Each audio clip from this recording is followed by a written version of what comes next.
students, my name is Dr. Arushi Tuli. Welcome to AcadFly powered by Physics Wala. आज हम आप लोगों के one of the favourite topic के बारे में बात करने वाले हैं, that is study in USA complete guide for the year 2024 and 2025। तो अब क्या होता है, यूएसए बच्चों की फेवरेट डेस्टिनेशन हो रखी है। जहां देखो, चाहे आप इंस्टाग्राम रील्स देखो, चाहे यूट्यूब स्क्रॉलिंग करो, USA is the favourite country for students all over the world these days.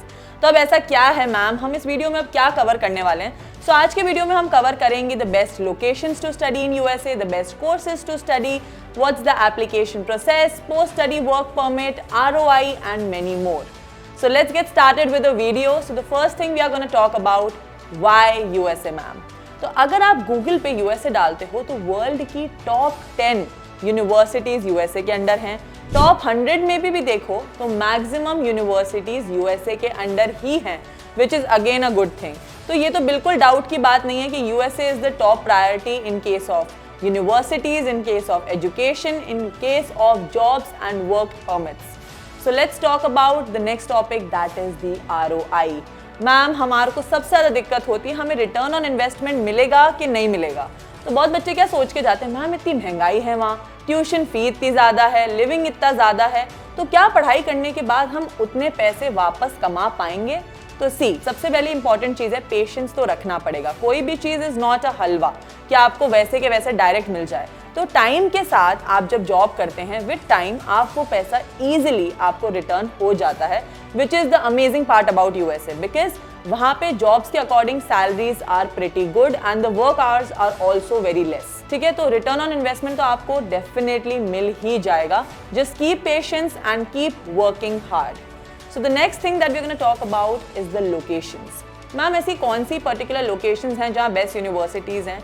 अगर हम पूरा यूएसए देखें तो वहाँ काफ़ी सारे प्रोविंसेस हैं, काफ़ी सारे स्टेट्स हैं, काफ़ी सारी अच्छी सिटीज़ हैं जहाँ आप अप्लाई कर सकते हो। I can give you examples like जैसे कैलिफोर्निया है। अब कैलिफोर्निया की बेस्ट बात क्या है, वहाँ पे one of the best universities like Stanford university located है, which is again a amazing thing. Next आप सिटी की बात कर सकते हो जैसे बॉस्टन। बॉस्टन में है Harvard University. Harvard University is again an Ivy League university, plus काफ़ी ज़्यादा फेमस यूनिवर्सिटी भी है। तो Boston is again a good choice for students. Then we talk about New York. New York के अंदर कोलंबिया यूनिवर्सिटी लोकेटेड है। ऐसे ही करके ऐसे बहुत सारी सिटीज़ हैं जो बहुत परफेक्ट हैं आपकी स्टडीज़ करने के लिए। Now the next we are gonna talk about are the courses. Ma'am, हम कौन से कोर्स के लिए अप्लाई करें? अगर आप जाना चाहते हो computer science, data science, engineering, medical में जैसे MBBS, डेंटिस्ट्री और अदर कोर्सेज, ठीक है, अगर आप इनके लिए अप्लाई करना चाहते हो तो USA is your top choice. क्योंकि एक तो वो टेक हब है, तो जो भी टेक्निकल रिलेटेड कोर्सेज हैं उसके लिए तो वो बेस्ट है ही।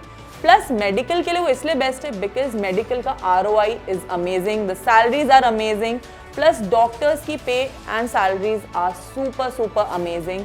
प्लस आपको वहाँ पे ग्रीन कार्ड की बात हो जाए, वर्क परमिट्स हो जाए, बहुत ईजिली मिलते हैं अगर आप इन कोर्सेज में अप्लाई करते हो तो।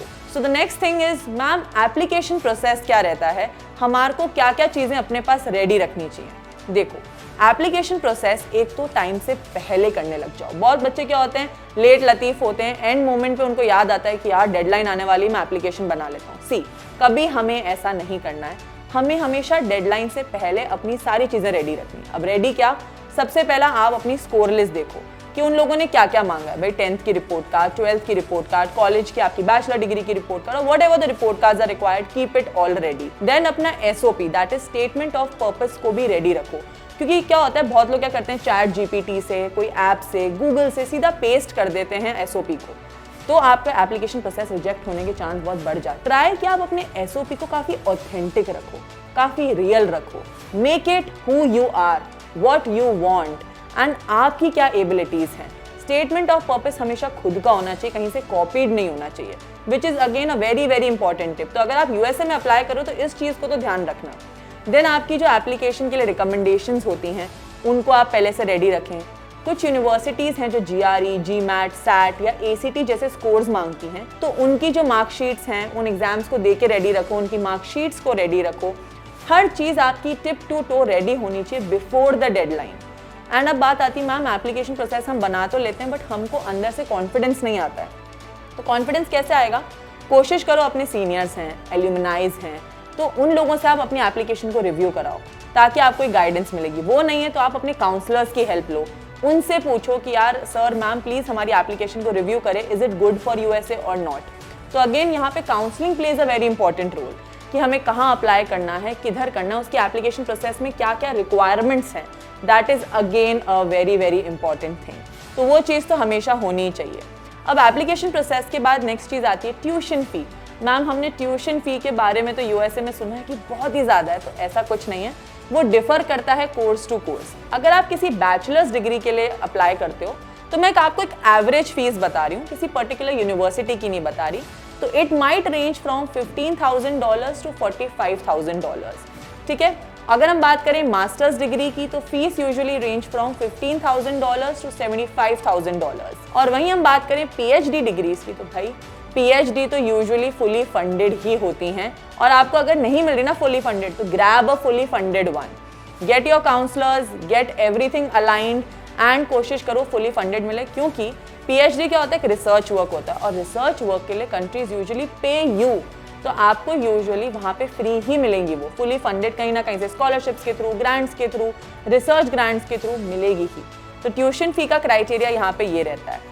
Now the last topic we're going to talk about is post study work permit। अब बहुत लोगों को इसी चीज़ का डर होता है कि मैम यूएसए में हमने काफ़ी सुना है तो अपना कोर्स कंप्लीट करने के बाद हम कितने टाइम तक वहाँ काम कर सकते हैं, मेन इंपॉर्टेंट चीज़ वही होती है। तो क्या कर सकते हैं, इसके लिए एक चीज़ होती है that is OPT, that is optional practical training. अब मैम एग्जैक्टली ये होता क्या है, तो क्या होता है, जैसे अगर आप बिलोंग करते हैं स्टेम कैटेगरी को, मैम ये स्टेम क्या होता है, that is science, technology, engineering और मैथ्स, अगर आप इनमें से बिलोंग करते हो तो आपको पोस्ट स्टडी वर्क परमिट मिलता है फॉर 3 इयर्स। मतलब आप अपनी पढ़ाई करने के बाद 3 साल वहाँ पे काम कर सकते हो। उसके बाद आपको वीज़ा के लिए अप्लाई करना पड़ेगा, जैसे H1B वीज़ा या अदर टाइप्स के वीज़ा के लिए अप्लाई करना पड़ेगा, ताकि आप आगे वहाँ पे काम कर सको और अपना ग्रीन कार्ड हासिल कर सको। अगर हम बात करें इसके अलावा अगर आप कोई भी कोर्स कर रहे हो तो आपको वर्क परमिट सिर्फ और सिर्फ 1 साल का मिलता है। उसके साथ आपको वीज़ा के लिए अप्लाई करना शुरू कर देना चाहिए, दैट इज़ H1B और any other kind of visas that you are going for. Again इन सारी चीज़ों के लिए बहुत इंपॉर्टेंट है कि आप प्रॉपर काउंसलिंग लें, बिकॉज बहुत सारे बच्चे होते हैं जिनको पता ही नहीं होता पोस्ट स्टडी वर्क परमिट क्या होता है, सीधा डायरेक्ट चले जाते हैं। बहुत लोगों को ये नहीं पता होता है कि प्रोसेस क्या है, फीस क्या है, शॉर्ट लिस्ट कैसे करना है। तो इन सारी चीज़ों के लिए Acadfly is here to help you, our counsellors are ready to help you at all the steps, from taking admission to your work permits and everything, we are here for you। तो proper decision लें, चीज़ों को समझें, उनको अच्छे से पढ़ें, counselling लें and definitely go for your best country, you are gonna get it. So thank you and see you in the next.